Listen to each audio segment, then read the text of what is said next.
Welcome to Comeback. This is R. Sharma. Today I am going to talk about future perfect tense. In this tense I am going to tell you definition, identifications and usage of this tense. The usage which I am going to tell you will be from 0 to advanced level.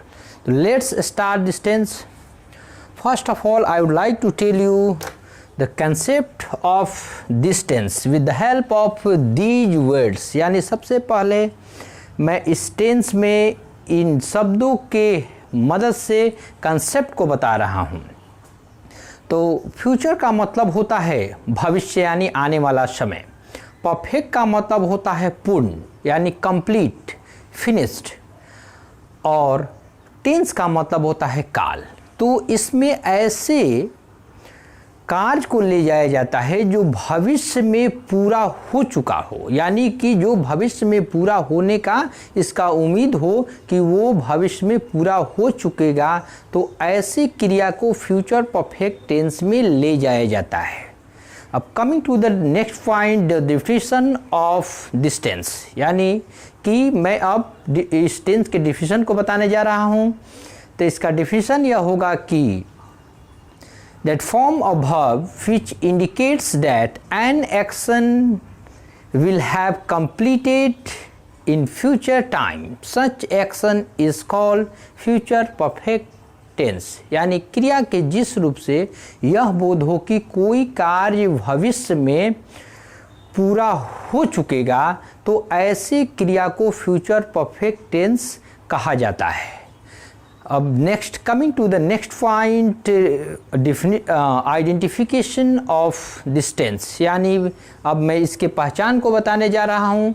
इसका पहचान यह होता है कि जिस हिंदी क्रिया के अंत में चुकेगा, चुकेगी, चुकेगा या चुकेंगे इत्यादि लगा हो, तो ऐसी क्रिया को फ्यूचर परफेक्ट टेंस समझा जाता है। अब मैं इसके कंसेप्ट को एक ग्राफ के माध्यम से बता रहा हूँ। तो ध्यान दें कि हम लोग अभी 2020 में हैं, और यदि नहीं भी हैं तो मान लें कि हम लोग 2020 में हैं, तो ये प्रेजेंट टाइम है। और फ्यूचर इसके बाद यदि हम लोग अभी प्रेजेंट में हैं, तो इसके बाद जो समय आएगा, जैसे 2021, 2022, 2023, ये जो भी इसके बाद समय आएगा तो वो फ्यूचर कहलाएगा। तो इसमें क्या होता है कि इस फ्यूचर टाइम में कोई कार्य ये समाप्त होने का बोध होता है कि ये फ्यूचर में समाप्त हो जाएगा, यानी COMPLET, कंप्लीट हो जाएगा। और जो कार्य कंप्लीट हो जाएगा उसी कार्य को हम लोग परफेक्ट में ले जाएंगे, क्योंकि परफेक्ट का मतलब ही होता है पूर्ण। तो ऐसे एक्शन को हम लोग इस टेंस में दर्शाते हैं। तो ध्यान रखें, यानी कि जो भी कार्य भविष्य में जो पूरा हो जाने का लगता है कि उम्मीद है कि वो पूरा हो चुकेगा, तो उसे फ्यूचर परफेक्ट टेंस में हम लोग ले जाते हैं। अब हम लोग इसके स्ट्रक्चर को बात करें तो इसका स्ट्रक्चर असर्टिव सेंटेंस में ASSERTIV, असर्टिव सेंटेंस में यह होता है कि सब्जेक्ट के बाद हैज या सब्जेक्ट के बाद शैल या will plus have plus V3 plus object या कॉम्प्लीमेंट का प्रयोग होगा। यदि चाहें तो टाइम का भी प्रयोग कर सकते हैं, जैसे बाई जैसे वर्ड का इस्तेमाल कर कर।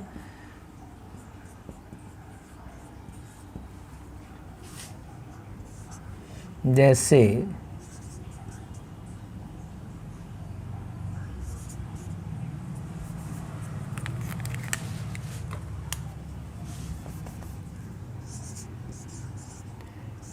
she will have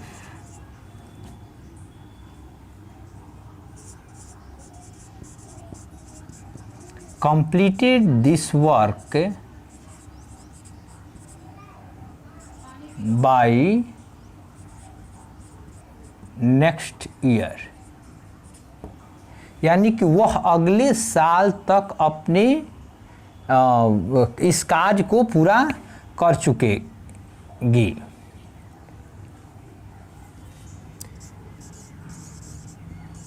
India will have developed by the year 2030। भारत 2030 तक विकसित हो चुकेगा। तो ये जो बता रहा है, एक उम्मीद बताया जा रहा है कि जो ये एक निश्चित समय में भविष्य में वो पूरा होगा। अब इसका सेकंड स्ट्रक्चर जो निगेटिव बनेगा वो होगा assertive and NEGATIV, negative sentence हो। तो इसमें ध्यान रखें कि इसका स्ट्रक्चर जो होता है, सब्जेक्ट के बाद शैल और विल के बाद नॉट का प्रयोग हो जाता है, या शांट या ओन का प्रयोग एक साथ भी कर सकते हैं, और have plus V3 plus object या complement plus by plus time.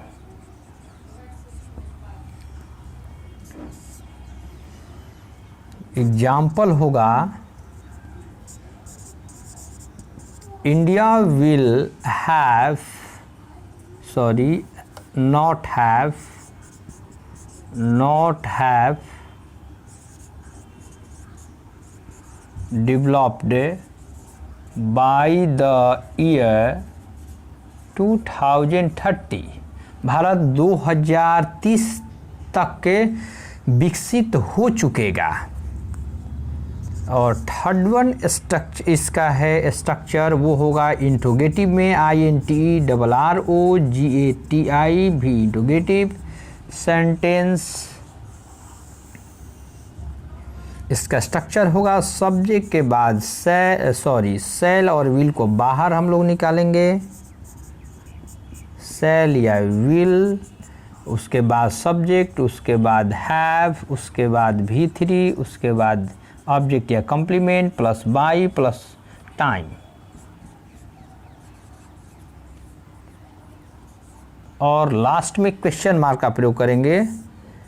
इसका एग्जाम्पल होगा, will India have developed by the year 2030? Question mark. क्या भारत 2030 तक विकसित हो चुकेगा? फोर्थ वन है interrogative and negative sentence, interrogative and negative sentence. इसका स्ट्रक्चर होता है कि शैल और will plus subject plus not plus have plus V3 plus object या complement plus by plus time. Example ये होगा, विल इंडिया नॉट हैव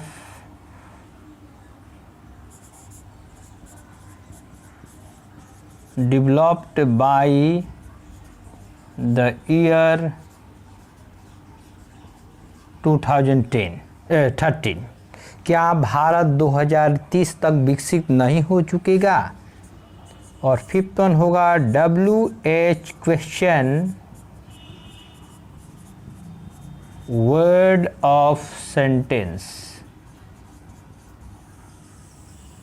यानी जो वर्ड WH जो क्वेश्चंस जो जिस सेंटेंस का शुरुआत WH क्वेश्चन से पूछे जाने वाले वर्ड से हो तो वो WH question word of sentence कहा जाता है। जैसे Y, when, where.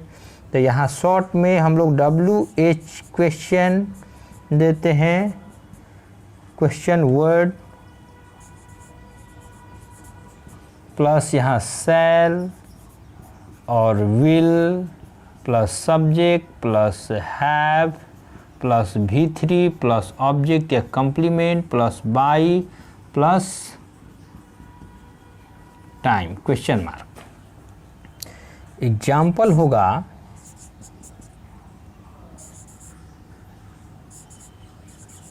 Y India या हाउ करते हैं, how will India have developed by the year 2013। और 6th होगा WH question word of negative sentence.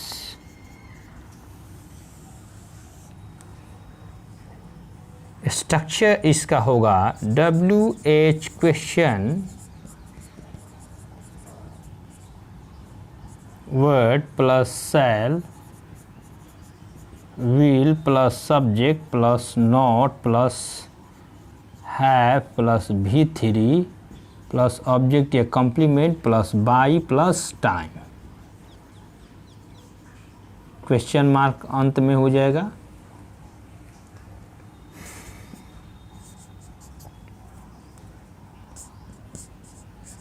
How will India not have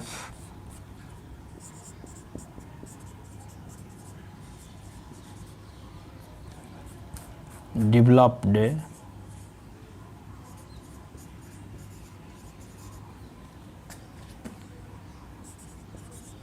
by the year 2030। यानी कि भारत 2030 तक विकसित कैसे हो जाएगा या हो चुकेगा। तो ध्यान रखें, इसमें 6 स्ट्रक्चर को दर्शाया जाता है जो आपके सामने दिया गया है, और छात्र इससे स्क्रीनशॉट भी लेते चले और साथ साथ शेयर भी करते चले ताकि प्रत्येक छात्र को ये वीडियो लेक्चर मिल सके और वो आसानी से समझ सके। अब coming to the next point, the uses of this tense. The uses will B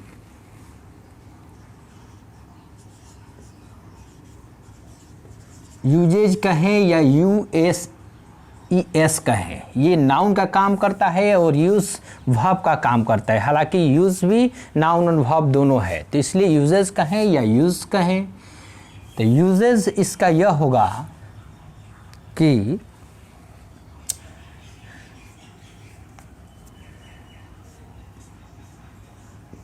this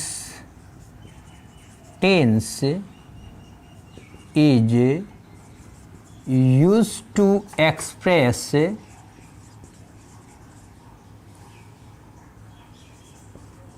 such action which will have completed by the certain time in future।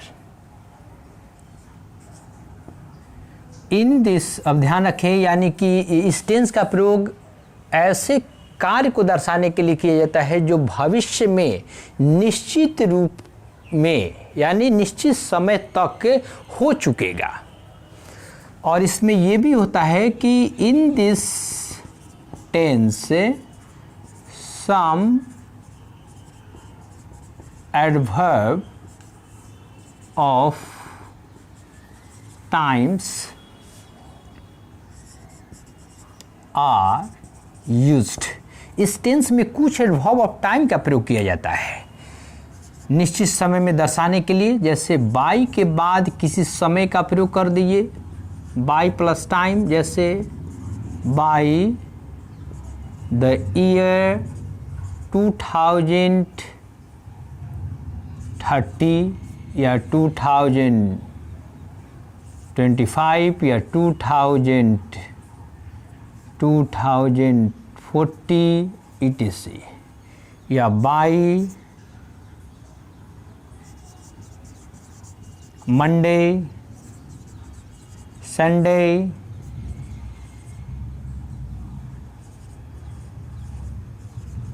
Wednesday,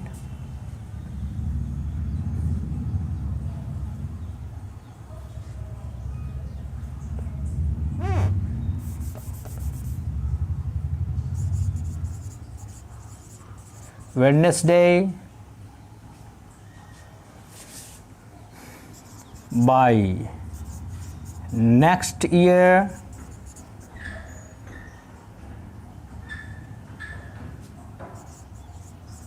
next month, next day,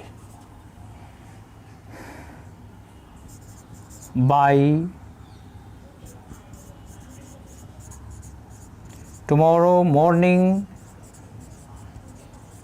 या tomorrow evening evening, या night nigst night etcetera. या till का भी प्रयोग कर सकते हैं, till Sunday, Monday. या बिफोर का भी प्रयोग कर सकते हैं, before January,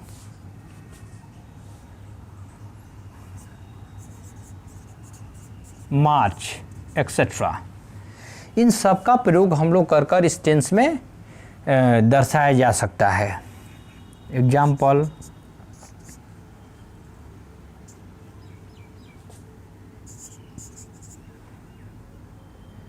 she will have got married, married, got married by, या बिफोर कर देते हैं, before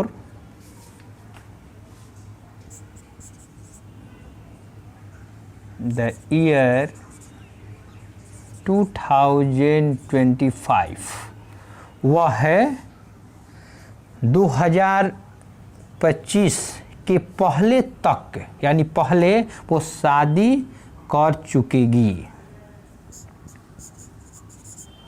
They will have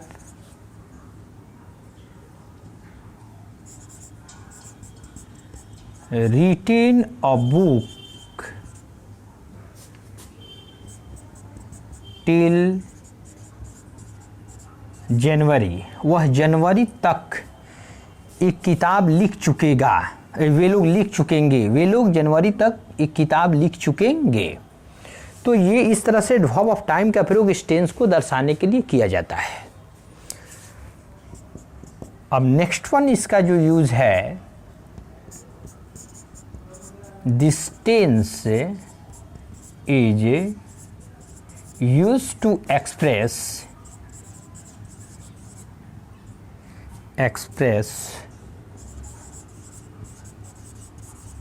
assumption, ASSUMPTIONS, assumptions.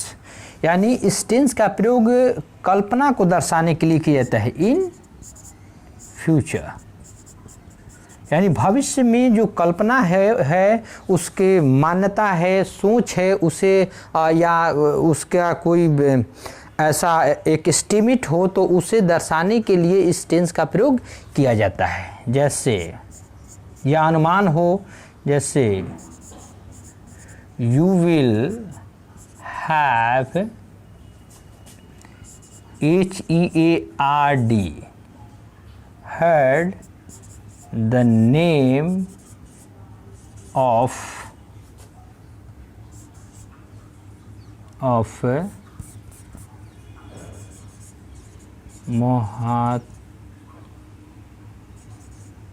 Gandhi.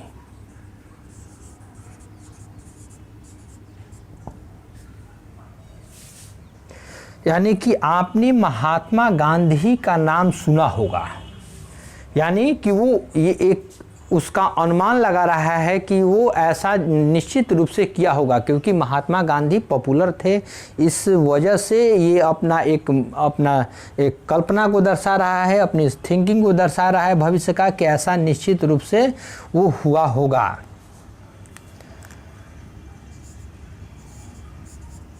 She will have got the first prize. यानी कि वह प्रथम प्राइज पाई होगी या उसे प्रथम प्राइज मिला होगा, यानी ऐसा उसका अनुमान है। अनुमान उसके एक्टिविटी पर वो किया होगा कि वो हो सकता है कि तेज होगी, तो इस वजह से किया होगा कि वो निश्चित रूप से वो फर्स्ट प्राइज पाने का हकदार है, इस वजह से अनुमान लगाया। तो ऐसे एक्टिविटीज़ को हम लोग फ्यूचर परफेक्ट टेंस में ले जाते हैं। एक और है कि इसमें कभी कभी दो एक्शन साथ में हुआ रहता है एक दूसरे के बाद, तो जिसमें दोनों के बीच में थोड़ा सा दूरी यानी कि थोड़ा सा अंतराल थोड़ा ज़्यादा होता है। तो ऐसे स्थिति में यानी कि भविष्य में जब हम अनुमान लगा रहे हैं कि भविष्य में कोई कार्य एक कार्य के बाद होगा या पहले होगा, तो ऐसे वक्त हम लोग एक जो सबसे पहला कार्य होने का उम्मीद रहता है तो उसे फ्यूचर परफेक्ट टेंस में दर्शाते हैं, और दूसरे एक्शन को जो बाद में होगा उसे प्रेजेंट इंडेफिनिट टेंस में दर्शाते हैं। तो ध्यान रखिए,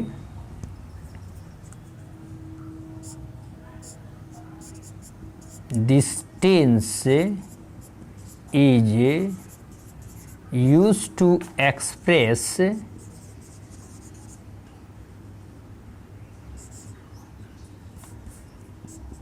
the first of two action, यानी दो एक्शनों में से पहले कार्य को दर्शाने के लिए किया जाता है।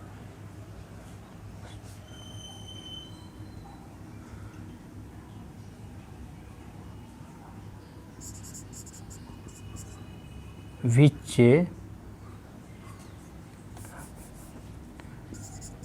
and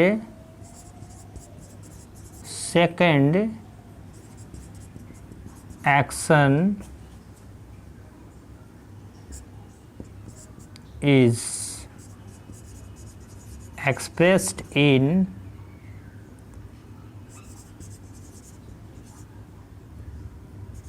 प्रेजेंट टेंस, और दूसरे कार्य को हम लोग प्रेजेंट टेंस में दर्शाते हैं। यानी कि द टेंस, इस टेंस का प्रयोग फर्स्ट ऑफ टू एक्शन यानी कि दूसरे में से पहले एक्शन को दर्शाने के लिए करते हैं, यानी कि दो एक्शनों में से पहले एक्शन को फर्स्ट वन भी कह सकते हैं, वो एनी यानी टू एक्शंस करेंगे, यानी दो कार्यों में से फर्स्ट वन को दर्शाते हैं। And second action is express in present indefinite tense, जैसे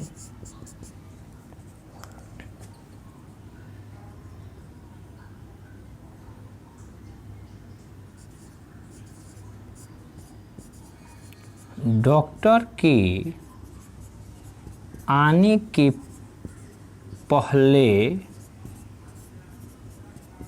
रोगी मर चुकेगा, यानी डॉक्टर के आने के पहले रोगी मर चुकेगा। तो सबसे ये दो कार्य है, डॉक्टर का आना, रोगी का मरना। तो दोनों में से जो पहला कार्य फर्स्ट वन वो रोगी का मरना है, और सेकेंड वन एक्शन है जो डॉक्टर का आना है। तो यहाँ फर्स्ट वन एक्शन को हम लोग फ्यूचर परफेक्ट टेंस में दर्शाएंगे। इसका होगा रोगी मर चुकेगा, द